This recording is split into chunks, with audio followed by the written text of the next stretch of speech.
The owner of Montego Bay United Football Club, Orville Powell, has confirmed that former Jamaica Under-20 and Under-23 coach Donovan Duckie will lead the team into the new Jamaica Premier League season.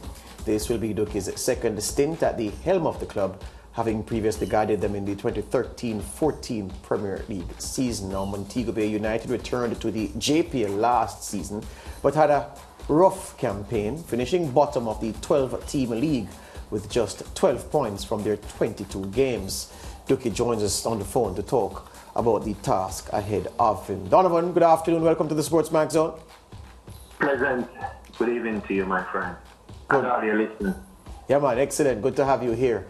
What compelled you to move on from there at this time? Well, firstly, I would want to say a special good afternoon to the community of Veer also, because there have been nothing but good to me throughout my 2-year tenure. The 2-year contract ended, so I spoke to the president. There's no malice. I expressed that I would like to move on to something new. Well, at the end of the 2-year contract, I was approached by 4 teams. Mobay is the 5th team, to be honest. So you could imagine the decision that I had to make. But in my mind, I always knew that there is some unfinished business in Montego Bay. Because in 2013, 2014, if you can recall, the stage was set to win the Premier League and did not. I ended up going away from there at that time.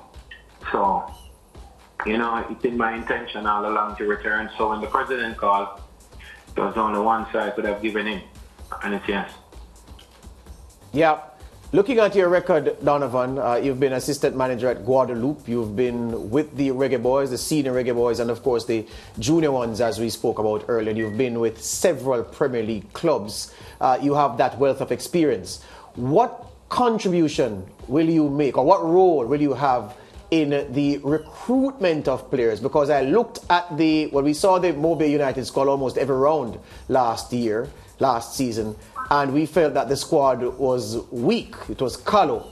So we felt that it's a resource problem that Ricky Hill and the coaches after him had at Mobay. They didn't didn't have the quality players to do themselves justice on the field. So the process has to start with recruitment. What's your role going to be in recruiting players to the Mobay United project?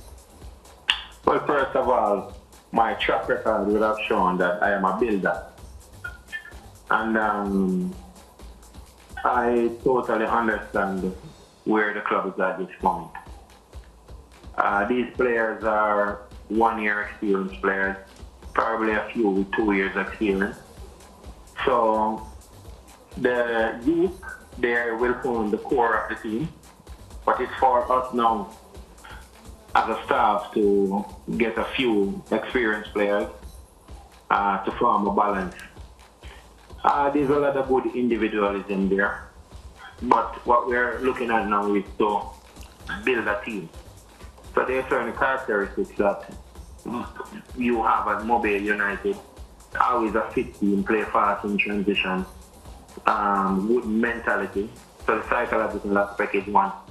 So we are looking to build in those departments and also to integrate them as a team so they can function effectively in all the different phases of the game.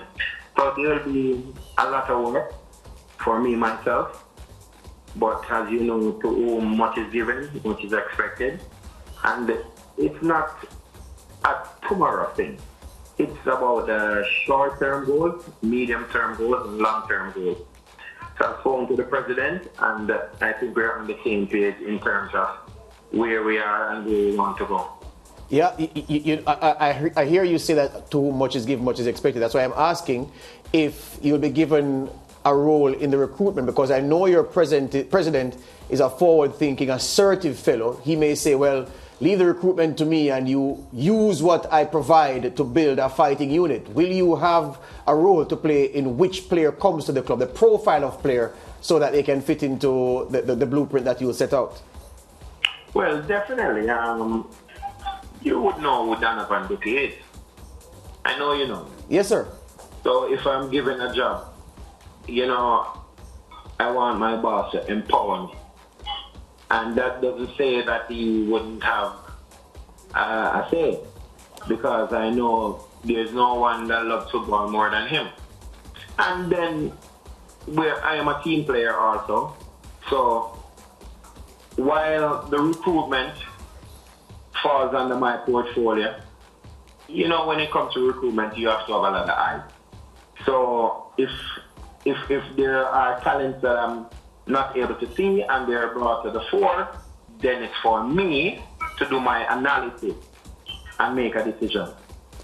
Yes, speaking about talent, based on what the group of players that you have already been given to work with, I know you'll be looking for new players. Describe to us the crop of players.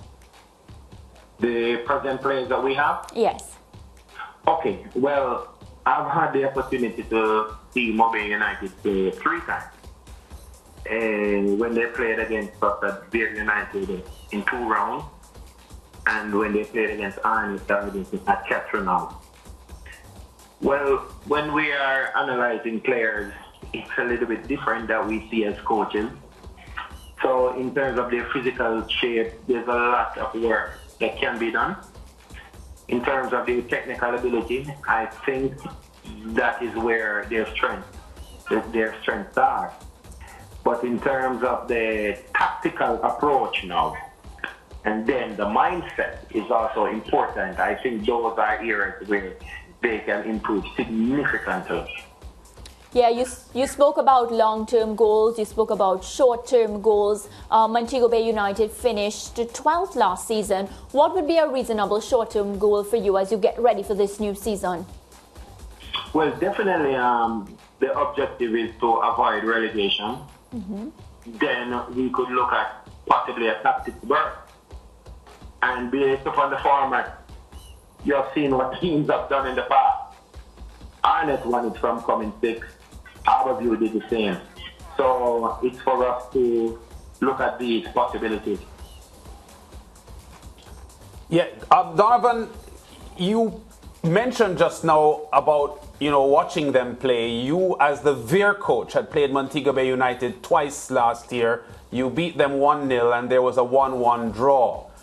We know that defensively you're one of the most solid coaches in the country. So your teams usually exhibit robust defense lines. They conceded Montego Bay United 41 goals last year.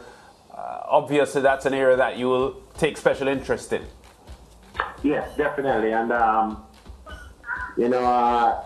we all know that good defense wins championships. And that is somewhere that we have to do a lot of work. Probably identify more seniority at the back. Try to bring in a few players that can bolster the roster. And definitely, as I said before, when you analyze the team last season as a defensive unit, they were very poor. And, football is fun. It's one ball, 11 players, and you want 11 persons to be thinking 11 different things at one time. So that is when we speak about getting them ideologically in sync. So they can operate as a solid unit defensively, play from a block, move in transition, and also establish control over the game in possession. When Montego Bay United were strong, Donovan, they had prolific goal scorers like Dino Williams and Owain Gordon and so on. We're not seeing that in their setup at the moment, so I suspect that part of your target when you recruit will be to get some solid goal scorers. Yes, definitely. That is one of the main aspects we have to look at. If we are thinking in a priority order, we'll have to look at the goal scoring as secondary to a better defensive unit. But as I said, the project is not today. It's a long-term goal project, but still results will be required. And I'll tell you what, because when you speak about the fans from Montego Bay, the passion that drives these players is also going to be important. So, yes, we're definitely going to be looking for a goal scorer, and we're definitely going to be looking to improve the quality of these players so we can have the Dinos of yesteryear, the Alan Atkins, and so forth. Final question, Donovan, before we let you run. You have, as I said, you've been around a lot in this Premier League. You've managed several teams. I see that you've stressed the word patience a few times in this interview. Are we to read that as Donovan Duckie perhaps saying, look, my days of leaving a club after a season or a season and a half to try and find another job or to try to take on another challenge, those restless days are behind me, and I'm more inclined to sit in, bed in, and allow a medium-term plan to at least come together before I think of making the next move? Are you in that phase of your coaching career now, you would say? Yes, definitely, because, we started as a youngster coaching, and, we moved around, get a lot of experiences, but sometimes we have to search for the best things and things that are conducive to our philosophy. And if you're an ambitious person, the search will never end. But based upon the question you asked, I totally agree with you. Because after years now, then we get experience, we have more level of maturity. So we want to settle and focus and build. But we want to ensure that the necessary tools are at our disposal. Well, daunting task ahead of you. You have the responsibility of bringing the West back. I know you're a man who loves challenges. It's a big challenge for a coach with big ideas. So we certainly hope that you can have big success. Thank you very much. All right, we'll see you over the course of the new season, Donovan Duckie, and we'll be talking, I'm sure. All the best to you. That's Donovan Duckie, the new man in charge at Montego Bay United. He was there before 2013-14. He's back for a second stint, and he returns to a Mobay United team that were awful last year. But their owner says it can't continue like that. He's recruited Duckie, and it's now up to the coaching and the management staff to get things right with the players they have to bring the West back. Western Jamaican football has been at a low ebb for some time.